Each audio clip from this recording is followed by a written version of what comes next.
There's a power that goes beyond our human understanding. A power that operates even when everything seems lost, when all doors close, and when hope becomes just a thin thread in the heart of someone who loves. Today, I need to share with you a story that forever changed my perspective on the power of persistent prayer and a mother's unconditional love. Imagine for a moment the pain of watching your own child, that baby you once held in your arms, getting lost in the darkness of addiction. Imagine the agony of witnessing, day after day, their transformation from a young person, full of dreams, into someone you barely recognize. This is the reality that millions of families face silently, but few have the courage to talk about the miracles that can be born from spiritual perseverance. Maria Elena, a 52-year-old mother, never imagined that her 16-year-old son's small lies were just the beginning of a decade of suffering. When she discovered the first evidence of Gabriel's drug addiction, her world collapsed. But it was exactly in this moment of total despair that she made a decision that would change not only her life, but her son's life forever. She knelt in her bedroom with tears streaming down her face and made a promise to the universe. I will pray every single day for the next 10 years, without missing a single day, until my son is set free. This wasn't just a desperate prayer from an afflicted mother. It was a spiritual commitment that would test her faith to the most extreme limits. The first 12 months were the most brutal. Gabriel stole money from home, sold valuable family items, lied compulsively, and disappeared for days at a time. Maria Elena found hidden syringes in his room, received police calls in the middle of the night, and witnessed overdoses that almost took her son away. Every night, regardless of what had happened during the day, she knelt and prayed. Even when anger consumed her heart, even when disappointment left her speechless, she kept her promise. Neighbors judged her for allowing her son's behavior. Friends distanced themselves, and even family members suggested she give up on Gabriel. But something inside her knew that giving up meant losing her son forever. If the first year was difficult, the following years were devastating. Gabriel was arrested 3 times, spent months in rehabilitation clinics only to relapse days after discharge, and reached the point of selling even the shoes on his feet to get money for drugs. Maria Elena developed depression, lost 15 pounds, and her prayers often turned into silent screams of despair. But something extraordinary began to happen during these dark years. She started noticing small signs, small moments of grace that kept her steadfast. One day, Gabriel called just to say he loved her. Another time, she found an old letter he had written as a child, promising to always be a good son. These small miracles always arrived at moments when she was about to break her prayer promise. It was in the 6th year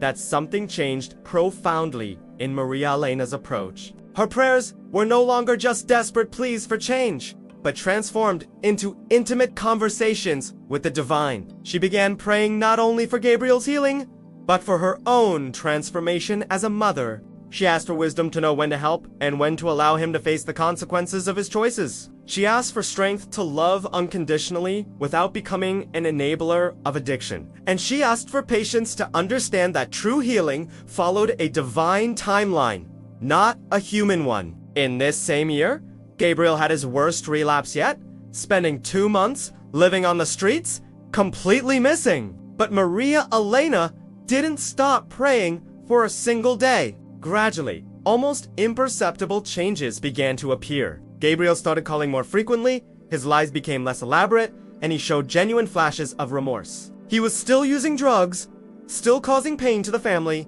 but something in his eyes had changed. He began talking about wanting to change, about being tired of the life he was leading. Maria Elena realized that her prayers were being answered in ways she had never imagined. It wasn't the instant cure she had hoped for, but it was a gradual awakening of her son's consciousness. During these 2 years, she deepened her spiritual life even further, fasting once a week and incorporating meditation into her daily prayer routine.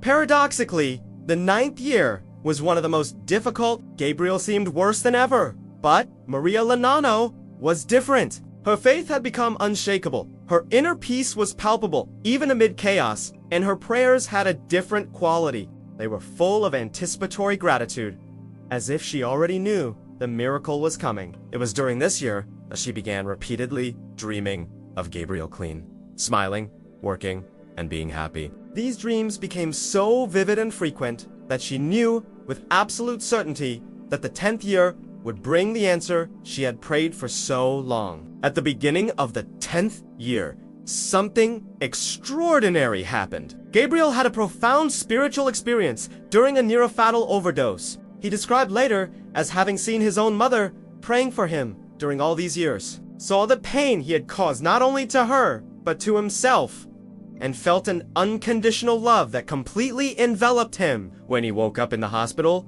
his first words were, "Mom, I want to stop. I need to stop.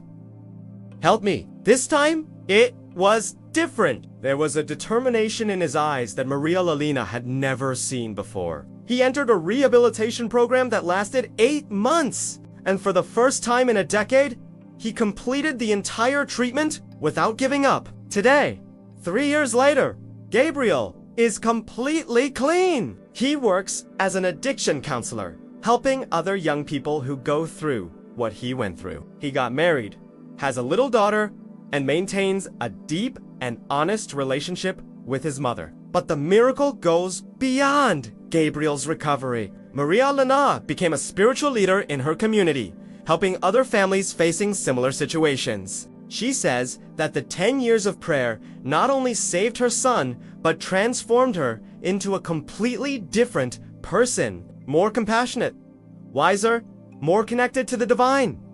This story teaches us that miracles rarely happen the way we expect them to. They unfold gradually through a series of small graces that accumulate over time. Persistent prayer doesn't just change circumstances, it changes who we are in the process. Maria Elena always says that it wasn't she who saved Gabriel through her prayers, but that it was Gabriel who saved her, giving her a deeper purpose and more mature faith. Unconditional love, combined with consistent prayer, creates a force in the universe that eventually finds a way to manifest as healing and transformation. If you're going through a situation that seems impossible, if you love someone who seems too lost to be saved, remember the story of Maria, Elena, and Gabriel? Sometimes, our only option is to trust in the power of unconditional love and persistent prayer. Sometimes, all we can do is kneel and surrender our pain to the divine, day after day, year after year, until the miracle manifests in the way and time that is necessary. If this story touched your heart, leave a comment sharing your own experience with prayer